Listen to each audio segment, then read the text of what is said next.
the oysters. There were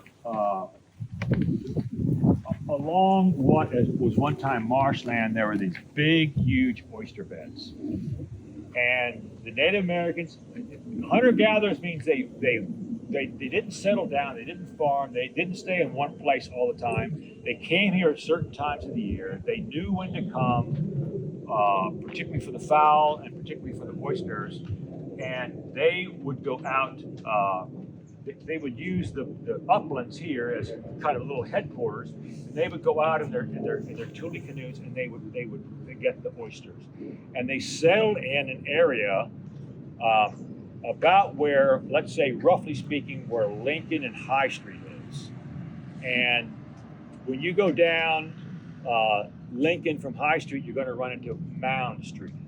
That's not an accident. There was a mound there. And they left, I want to say, probably 14 feet high, and it sloped down, and it covered the whole area from Mound down to about where Gibbons is, and then went down to about where Santa Clara is, this big area. I gave a walk around where the mound was. I don't want to do it now because when I did the walk, the Native Americans would come along. They would do a blessing before the walk and a blessing after the walk, and then they would describe, just like Ben did, they would describe what used to be there. And so they were farming all these oysters, and then along comes and the Spanish drive them. But Spanish drive them. The Spanish drive them. Right? They're driven out by the Spanish.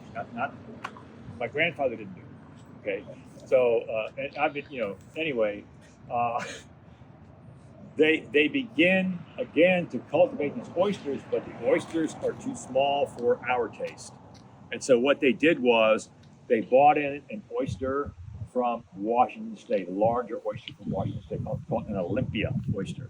And they planted these beds out there.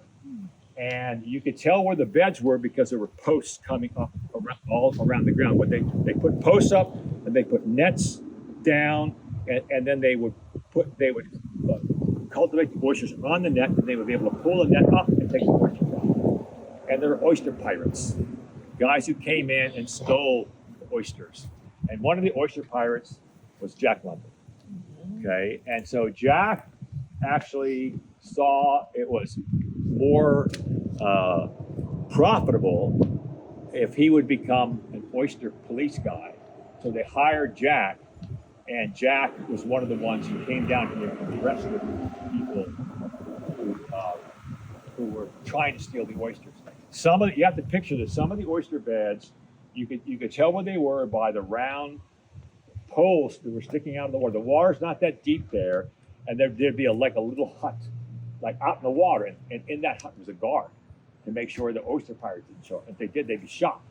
So you would know this guy here will shoot me, so I'm not going to go there. That kind of thing, right?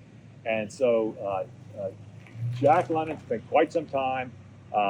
He wrote John Barleycorn and another book, whose name I can't remember right now, and he had several very nice descriptions of what was going on here.